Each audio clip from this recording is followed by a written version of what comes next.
असम का friends, welcome to my YouTube channel. चलिए आइए अब हम नावल का पार्ट नंबर 2 स्टार्ट करते हैं। आज आयान 2 दिन के बाद ऑफिस आया था और जो ही वो ऑफिस में जाने लगा एक लड़की ने उसे रोका। ओ मिस्टर, कहाँ गुस्से चले आ रही हो, गुस्से चले आ रही हो। आयान ने इस दिमाग से किसी भी नई लड़की को देखा जो आयान को उसी के ऑफिस में जाने से रोक रहे थे। आयान ने एक आईब्रो उछका कर उसकी हिम्मत को दाद दी। Who are you? मैं आयान सर की पर्सनल असिस्टेंट हूँ। उसकी बात सुनते ही वो कैबिन में चला गया जबकि वो अरे अरे करती रह गई। ये क्या बदतमीजी है मिस्टर, मैं आपको अंदर आने से रोक रही हूँ और आप दंदनाते हुए अंदर आ पहुंचे हैं। क्या ये आपकी खाला जी का घर है? एमन ने कमर पर हाथ टिकाते हुए आंखें मटकाते हुए पूछा। आयान एक पल को उसकी आंखें देखकर चौंका, फिर साथ झटकता। दुनिया में हजारों लोगों की आंखें इसी से मिल सकती हैं, जरूरी तो नहीं है ये वही हो। उसने साथ झटका। मिस आयला अंदर आए। उसने अरमान की सेक्रेटरी को इंटरकॉम पर अंदर बुलाया। आप इन्हें बताएं कि मैं कौन हूँ, उसके बाद आप इन्हें अपार्टमेंट के बारे में बताएं। अपार्टमेंट के बारे में बताएं। उन्हें फायर ना करने का जवाब है। ये अयान सर हैं, अरमान खान के बेटे, इस कंपनी के मालिक। एमन ने यह सुनकर जोर से अपनी आंखें मीची थी। कभी तो सोच समझ कर बुलाकर एमन, उसने अपने आप को कोसा। और सर, इन्हें सर अरमान ने अपॉइंट किया है और कहा है कि एमन यानी कि आपकी नई सेक्रेटरी को उनके अलावा कोई भी फाइल नहीं कर सकता, आप भी नहीं। आयान इस बात पर हुनवान से एमन को देखा जिसने बामुश्किल थूक निकला। सॉरी सर, वो मैं समझी कोई आपके ऑफिस में घुस रहा है। नॉन स्टॉप, मुझे रहीम इंडस्ट्रीज की फाइल अपने कैबिन पर चाहिए 2 मिनट में। एमन जिसे हुनके की तरह सुन रही थी। I am talking to you, let it go get back to work. उसके दहाने पर वो होश में आई, बाहर भाग के, मगर आयान को हिटलर का खिताब देना ना बोली थी। नाबिया डेवल केस के लिए ताबिश के साथ कनाडा जाना चाह रही थी, मगर एनी नहीं मान रही थी। हैरानकुन बात तो ये थी कि हर केस में उसका साथ देने वाली एनी, उसकी माँ, उसे इस केस में हाथ डालने से साथी से मना कर रही थी। लेकिन अनाबिया ने भी जिद पकड़ ली थी। उसने सबको रो धो कर जाने के लिए कन्वेंस कर लिया था, जबकि अरमान के आगे सिर्फ एक आंसू बहाने से उसे परमिशन मिल गई थी। अब मुश्किल नंबर ये था कि एनी को कैसा बनाया जाए। उसे सोच लिया था कि अगर एनी ना मानी तो वो तभी इस केस को सॉल्व करने में जी जान लगा देगी, और अगर एनी उसको बताए बगैर भी जाना पड़ा तो वो जाएगी। दूसरी तरफ एनी हाथ में वो कागज लिए इस पर गौर कर रही थी। उसकी नजरें एक एक लफ्ज को नहायत ही बारीकी से जांच रही थी कि इन शत्रु में उसे कौन सी धमकी दी गई है जो डेवल उसे देना चाहता है। सुना है दुश्मन का दुश्मन दोस्त होता है, मगर यहाँ मामला उल्टा है। दोस्त का दुश्मन भला क्या कहलाएगा? मेरी दुश्मनी एवरडेल से नहीं बल्कि उसके जिस्म के हिस्से से है। मैं एवरडेल से कोई दुश्मनी नहीं चाहता, मगर उसके मोहसन को जुट से अखाना मेरा इंतकाम है। अगर बचा सकती हो तो बचा लो अपने मोहसन को, जिससे तेने पढ़ कर एनी का सारा दुखने लग गया था। उसका ऐसा कौन सा मोहसन है जिसकी दुश्मनी डेवल से है? जो भी था, मगर उसका मतलब था वो एनी के किसी करीबी की जान लेना चाहता है, उसी के खानदान से, मगर किसकी? इसलिए अब उसे सबकी हिफाजत करनी थी, खासकर अपने बच्चों की।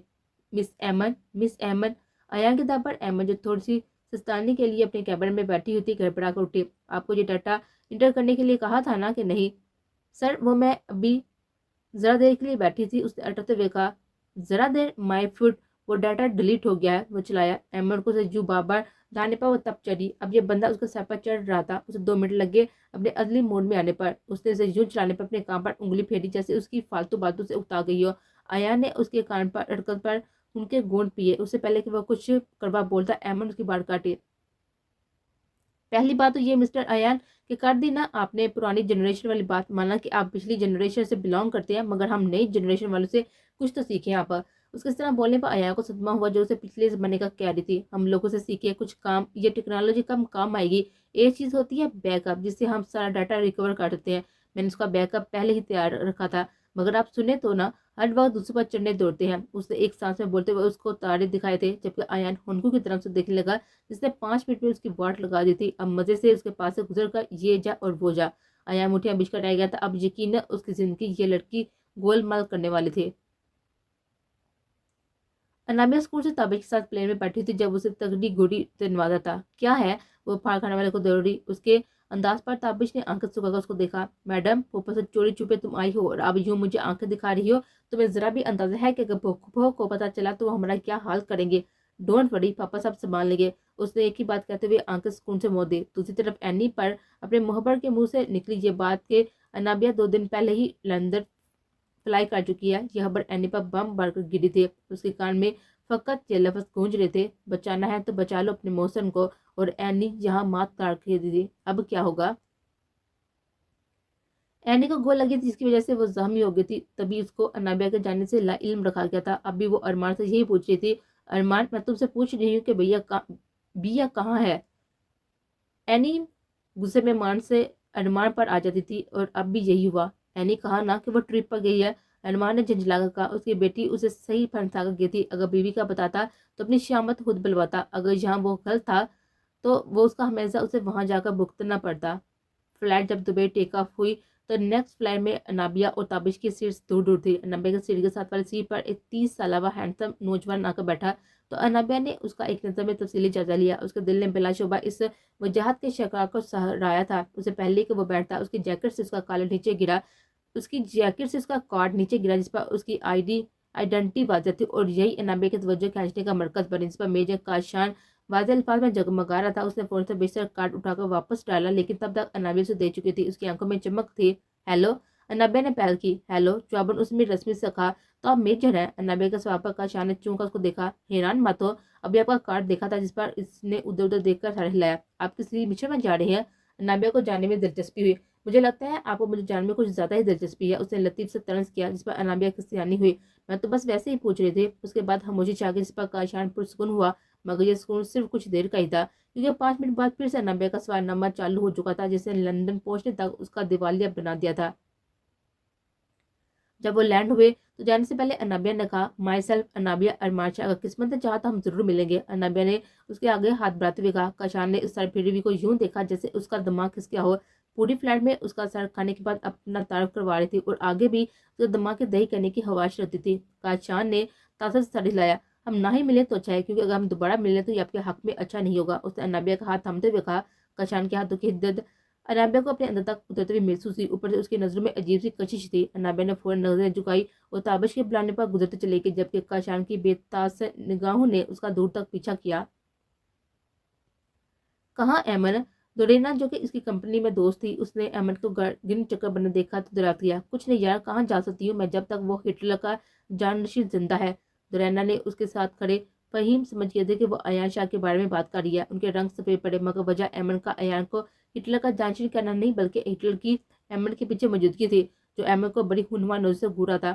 بلا تم بتاؤ, ایسے بھی کچھ جادو کی طرح کام لیتا ہے جیسے یہ ایان ہٹلر صاحب لیتے ہیں. صبح سے ناشتہ بھی نہیں کیا میں نے, اور میری جان عذاب میں ڈالی ہوئی ہے اس خروش نے. ایمن نے اپنے دکھڑے روتے ہوئے منہ بسوڑتے ہوئے کہا. جب ان دونوں کے سفید چہرے کو دیکھا تو چونکی. تم لوگ کچھ بول کیوں نہیں رہے؟ تم لوگ تو ایسے دیکھ رہے ہو جیسے وہ ہٹلر میرے پیچھے کھڑا ہے. اس نے بنا پیچھے دیکھے اپنا ہاتھ پیچھے کرتے ہوئے کہا, جو ایان کے سینے کو ٹکرانے لگا تھا. ایمن کو کچھ غلط ہونے کا احساس ہوا. کیا واقعی وہ میرے پیچھے ہیں؟ ایمن نے بڑے بڑے انداز میں کہا, جس پر وہ دونوں نہ چاہتے ہوئے بھی سر ہلایا. ایان ایک دم آگے جھکا. اس کے بعد ایمن اس کو دیکھنے لگے. مس ایمن, اگر آپ کی بھوک اڑ گئی ہو تو 1 منٹ کے اندر آپ مجھے میرے آفس میں نظر آئے, ورنہ دوسرے منٹ پہ آپ بلڈنگ سے باہر ہوں گی. یہ کہتے ہی وہ اپنے آفس میں چلا گیا, جبکہ ایمن رونی صورت لیے ہوئے آگے کے حالات سوچنے لگے. آج اس اندھیرے کمرے میں مدھم سی موم بتیوں کی روشنی جل مل کر رہی تھی. اس مدھم روشنی میں بھی وہ سامنے لگی تصویر کو آسانی سے دیکھ سکتا تھا. تو تم آ ہی گئے میرے پاس, یا یوں کہو میری ابدی قیاد میں. اب تمہارا اصل امتحان شروع ہوگا. ابھی تو تمہیں خون کے آنسو رلانا ہے. اس سر پھیر شخص نے اپنی کٹ لگی انگلی سے بہنے والے خون سے اس لڑکی کی تصویر پر خون کی لکیریں کھینچ دی, جو اس لڑکی کے خون کے آنسو ہی لگ رہے تھے. اب تمہاری روح تک رسائی حاصل کر کے ہی تمہیں بے پناہ غموں سے دو چار کروں گا. دیکھتے ہیں کہ ایورڈیٹ کے تمہاری جان سے پیاری بیٹی کیسے بچتی ہے ڈیول سے. Welcome to hell. کمرے میں وہ تھا اور اس کے شفاف بے ہنگ گہکے.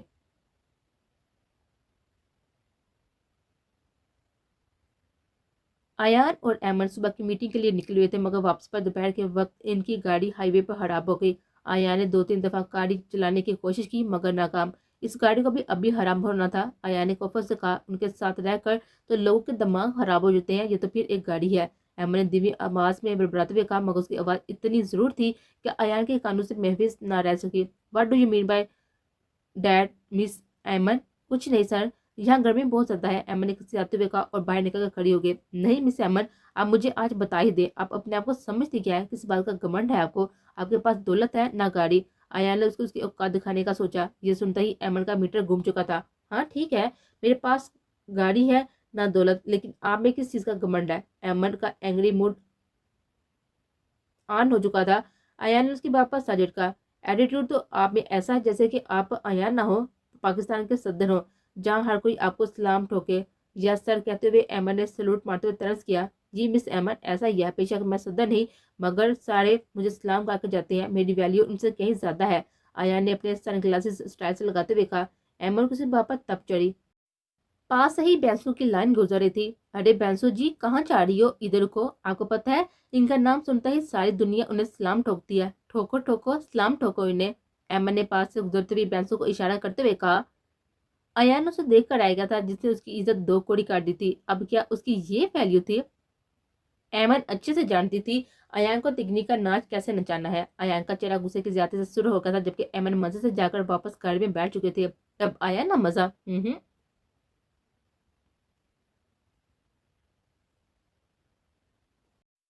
एमन को अपने जराये से मालूम हो चुका था कि अनाबिया मरी पहुंची ही नहीं है, और उसे अभी भी पता था कि वो मरी का कहकर कहाँ गई होगी, मगर अनाबिया को ये नहीं पता था कि वो अपनी जिंदगी खतरे में डाल चुकी है, जबकि एनी इस सबसे बाखूबी वाकफ थी। तभी वो जले बैठ की बिल्ली बन्नी इधर से उधर घूम रही थी। उसे अरमान और अयान से ये उम्मीद नहीं थी। इतना बड़ा धोखा, कहा भी था हमसे कि कुछ मत छुपाना, मगर नहीं, इन लोगों को तो हम जाकर ठीक करते हैं, भूल ही चुके हैं कि कौन है हम। एनी ने गुस्से से सोचते हुए कहा। दफ्तर उसके फोन की भी बची। एन ने फोन देखा तो वहाँ प्राइवेट नंबर से अनाबिया की एयरपोर्ट पर ली गई तस्वीर भेजी गई थी, साथ एक सत्तर लिखी हुई थी, लेट द गेम बिगिन। साथ ही डेवल इमोजीज थे। एनी का दिल जैसे किसी ने मुट्ठी में ले लिया। उसने देखा मैसेज किसने भेजा है। एनी इस वक्त मिशन पर थी। वो इस वक्त अपनी बेटी के पास जा भी नहीं सकती थी। उसकी आंखों में बेबसी से आंसू आ गए। वो खुद अपनी बेटी की हिफाजत करने से कासर थी, और जिनको उसका मुहाफिज बनाकर आई थी वो ही उसे मौत के मुंह में भेज चुके थे। वो आंधाधुंध भाग रही थी। उसे अपने जूतों की कोई फिक्र नहीं थी। नंगे पांव उस तारीख और घने जंगल में भागते हुए उसके पैर जामी हो चुके थे, जिनमें से खून रस कर उस सफेद पैरों को सुर्ख कर रहा था। मगर उसे परवाह कहाँ थी? फिक्र थी तो बस अपनी जान को, जो किसी भी वक्त जा सकती थी। पकड़ो उसे, यहीं कहीं है वो। इन जंगली बाशिंदों के कदमों की आवाज करीब से करीब तर होती जा रही थी। वो खौफ से उसके गले में कांटे उड़ने लगे थे। उसका रंग सफेद पड़ चुका था। उसे पहले कि वो उस तक पहुंचते घोड़े के टापों की आवाज उसे तेजी से करीब आती सुनाई दी। एकदम एक सफेद बर्फ जैसा घोड़ा उसके मध्य मुकाबले आकर खड़ा हुआ। उसने गौर किया तो सफेद घोड़े पर एक नकाब पोश बैठा हुआ था, जिसे उसके आगे हाथ फैलाकर उसकी मदद की ऑफर की। उसने एक जादू के जरिए से अपना सफेद मेहरूती हाथ इस लंबे चौड़े जवान की कशादा हथेली पर रखा, जिसे उस जवान ने मजबूती से थाम कर एक झटके में उसे अपने आगे घोड़े पर बिठाया और घोड़ा दोहरा दिया। पीछे से अब इन बचंदों के चीखने की आवाजें आ रही थी, मगर उसे होश कहाँ थी? वो तो अपने करीब बैठे हुए इस शहजादे की कुर्बत में खोई हुई थी, जिसकी गर्म सांसों का लम्स उसे अपनी गर्दन पर महसूस हो रहा था। उसका चेहरा इतने में शुरू हो चुका था। उसे मुड़कर इस शहजादे को देखना चाहा, मगर नकाब के बाद उसे पर उसकी आंखें देख पाई। ये आंखें उसे अपनी जिंदगी की निवेश सुनाई नजर आई थी, मगर नकाब से उलझन हुई जो उसके उसके शहजादे के दरमियान पर्दा हायल कर रहा था। उसने हाथ बढ़ाकर उसका नकाब हटाना चाहा, जब इस नकाबपोश ने उसका हाथ अपने हाथ में पकड़ते हुए उसकी कोशिश को नाकाम किया। उसकी आंखों में देते हुए सरगोशी की, भैया। उसके साथ ही झटके से नबिया की आंख खुली तो वो अपने आप को बिस्तर पर पाया। उसका सांस उखड़ रहा था। ये कैसा हवा था? उसके हिसाब झंझला उठे, मगर वो सरगोशी, वो आंखें उसे जानी पहचाने लगे।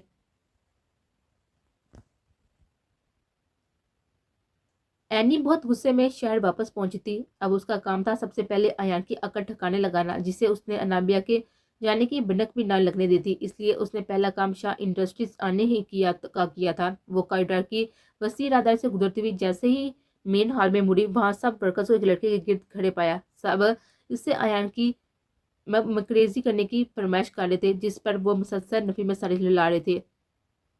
एनी की तवज्जो उसके मेरून शेड बालों से खींची थी। ओके ओके ठीक है, करती हूँ, उसने जान छुड़ाने वाले अंदाज में एक झटके से मुड़ते हुए कहा, जिससे उसकी पोनी टेल हवा में लहराकर उसके कंधे पर आ टिकी। उसकी हैजल ग्रीन चमकदार शरारती आंखें वाजिया जो एनी को ठटकने पर मजबूर कर गए, जबकि सारे पुरुष शौक निगाहों से उसको देखने लगे। एनी भी तो तजस्सुस के मारे इस प्यार से चुलबुली लड़की को देखने लगे जिसमें उसे अपना आप देखा था। एमन ने अयान की तरह भारी आवाज करते हुए उसकी नकल उतारना शुरू किया। मिस एमन, मेरी कॉफी कहाँ है? मिस एमन, अगर 2 मिनट में यह काम ना हुआ तो आप फायर। मिस एमन, आप ऐसा क्यों खड़ी है? मिस एमन, आप आज 1 सेकंड लेट है। अगर नेक्स्ट टाइम ऐसा लेट हुई तो आपको बिना लिहाज के फायर कर दूंगा। एमन ने एक हाथ जेब में डालकर गर्दन अकड़ाकर मुंह में सरियल से क्यूट से तासत से जाकर कहा तो उसके कह के छूट गया। सब हंस कर लूट फूट हो गए थे। कोई किधर गिर रहा था तो कोई किधर गिर रहा था। इन्हीं कहकों में एनी के कहके भी शामिल थे, जिस पटाखा लड़की को अपने बेटे की इतनी सही कॉपी करते हुए देखकर دل میں دا دیے بنا نہ رہ سکی. اسے دیکھتے ہی این نے دل میں خیال آیا, میڈ فار ایچ ادر. ان کا نام مسٹر ایان نہیں بلکہ مسٹر فائر ہونا چاہیے تھا. ان کا بس چلے تو وہ پانی پینے پر بھی بندے کو فائر کر دے. ایما نے ہاتھ نچاتے ہوئے کہا تو ایک بار پھر سب پر ہنسی کا دورہ پڑا, جبکہ اینی دلچسپی سے اس کی ایک ایک ادا کو دیکھنے لگے. ہر وقت اس چنگیز خان عرف ہٹلر کے چہرے پر بڑا سا نو لفٹ کا بورڈ لگا ہوتا ہے. اینی نے ایان کی طرح سٹائل سے گلاسز لگاتے ہوئے اس کی نقل اتارتے ہوئے کہا, جبکہ جو سب منہ پھاڑ کر ہنس رہے تھے ایمن کے پیچھے دیتے ہی اپنی اپنی بغلیں جھانکنے لگے. ارے تم لوگ ایسے کیا دیکھ رہے ہو, مجھے شاباشی دو جس سے ہٹلر کی ٹاپ کلاس کاپی کی ہے. اس نے آنکھوں پر لگی ہوئی اینک اپنے ناک کی نوک پر رکھتے ہوئے ایک آنکھ مار کر اپنے ہی کاندھے پر شاباشی دیتے ہوئے کہا, جب پیچھے سے کسی نے اس کے کاندھے پر تھپکے دی. ہاں یار, تھینک یو داد دینے کے لیے. اس نے بنا موڑے تھپتھپاتے ہوئے ہاتھ کے اوپر ہاتھ رکھتے ہوئے سر ڈنتے ہوئے کہا, جب ایک سرد آواز نے اس کا سکتا توڑا. مس ایمن, میرے کیبن میں آئیے, وہاں آپ کو میں تفصیل سے شاباشی دوں گا. آیا نے اسے ایک کڑی نگاہ ڈالتے ہوئے کہا اور غصے سے اپنے آفس میں چلا گیا, جبکہ ایمن کی ایکٹنگ تو ایان کی آواز پر ہی زمین پوس ہو گئی تھی. ہائے میں مر گئی, کم ہوتا کچھ تو منہ سے پھوٹ دیتے, میں تو صبح صبح ہی بیل کو اپنے پیچھے لگا لیا. ایمن نے اپنا سر پکڑ کر دبانا شروع کر دیا تھا, جبکہ دوسری طرف اینی ایمن کے جملے پر کھٹکی. ہائے میں مر گئی, اسے زیر لب دہرایا. کیا یاد نہ آیا تھا اس فکرے میں اسے ایک جملے سے. اینی نے غور سے اس لڑکی کو دیکھا اور کسی کو اشارہ کرتے ہوئے ایمن کو بلانے بھیجا اور خود ارمان کے آفس میں چلی گئی. یار کہاں جاؤں میں, پہلے اس ہٹلر کی ٹینشن تھی, اب اس کی ماما کی بھی. کہاں جاؤں میں, کیا کروں, میں مر جاؤں, میری کوئی فیلنگ نہیں, کس کے پاس جاؤں پہلے. وہ اللہ کا نام لیتے ہوئے پہلے اینی کے کیبن میں گھسے. السلام علیکم میم. ایمن نے اندر آ کر سلام کیا. اینی ایمن کی طرف ریوالنگ چیئر پر پشت ہوئے بیٹھی تھی. تو آپ ہیں مس ایمن جس نے ہمارے بیٹے کی شان میں قصیدے پڑھے ہیں. اینی نے جھٹکے سے ریوالنگ چیئر پلٹتے ہوئے کہا تو ایمن کو حیرانی سے خود کو تکتے ہوئے پایا. آپ اینی ہے نا, ایور ڈیڈ, اس نے اٹکتے اٹکتے کہا. پرل یونیورسٹی میں. او ایم جی میم, میں آپ کی بہت بڑی فین ہوں. اینی نے آئی برو جھکا کر اس کی ہمت کو داد دی, جو یوں اس کو دیکھ کر پٹر پٹر شروع ہو چکے تھے. اف یو ڈونٹ مائنڈ میم, کہ میں آپ کا آٹوگراف لے سکتی ہوں. اس کے لہجے میں اینی کو حسرت محسوس ہوئی. اس کی بات پر اینی کے تاثرات یکدم سنجیدہ ہوئے اور وہ اچانک اٹھ کر اس کی طرف بڑھی, جبکہ ایمن اس کے انداز پر خوفزدہ ہو چکے تھے. سوری میم, اگر آپ کو میری بات بری لگی. تو اس نے پیشیمانی سے کہا اسے پہلے کہ وہ کچھ اور بولتی. اینی نے اس سے کس کر گلے لگایا. ایمن تو حیرت زدہ ہو گئی تھی, پھر خوش ہو کر خود بھی اینی کے گرد باہیں ڈال دی. اینی کو اس کے گلے لگ کر الگ سا احساس ہوا, جیسے اس میں کوئی کشش ہو. آٹوگراف کی بجائے ہم تمہارے ساتھ سیلفی لینا چاہیں گے پیاری لڑکی. یہ کہتے ہی اینی نے اپنے فون میں اس کے ساتھ ہی کھٹک کر 4-5 مختلف پوز میں سیلفیاں لے ڈالی اور لگے ہاتھ ایمن کا نمبر لے کر اس کو بھی تصویریں سینڈ کر دی. آپ بہت اچھی ہیں میم, میں آپ کا بہت ہی شکریہ کیسے ادا کروں. اینی نے اس کے خوشی سے لال دھمکتے ہوئے چہرے کو دیکھا. تو کیا آپ ہمیں اپنے گھر دعوت نہیں دیں گی؟ اینی نے بنا تکلف کے پوچھا. وہ بغیر دیر کسی معاملے کی تہہ تک جانا چاہتی تھی. Of course ma'am, why not, لیکن اس نے بات ادھوری چھوڑی. لیکن کیا؟ اینی نے سوال انداز میں پوچھا. میم ہمارا گھر تھوڑا بیک ورڈ ایریا میں ہے, گلیوں میں آپ وہاں جانا پسند نہیں کریں گے. ایمن نے ہچکچاتے ہوئے کہا. ہماری ایک بات یاد رکھنا سویٹ گرل, کبھی بھی اپنے اصل کی وجہ سے شرمندہ نہیں ہوتے بلکہ فخر سے بتاتے ہیں. آئندہ میں آپ کو شرمندہ ہوتے ہوئے نہ دیکھوں. آلرائٹ, یس میم, مگر ابھی میرا آف نہیں ہوا. ایمن نے منہ بھسوڑتے ہوئے کہا. ایمن کی کیوٹنس اینی کو کچھ زیادہ ہی اپیل کر رہی تھی. اس کا بھی حل نکال لیتی ہے, آیا کو بتاؤں میں.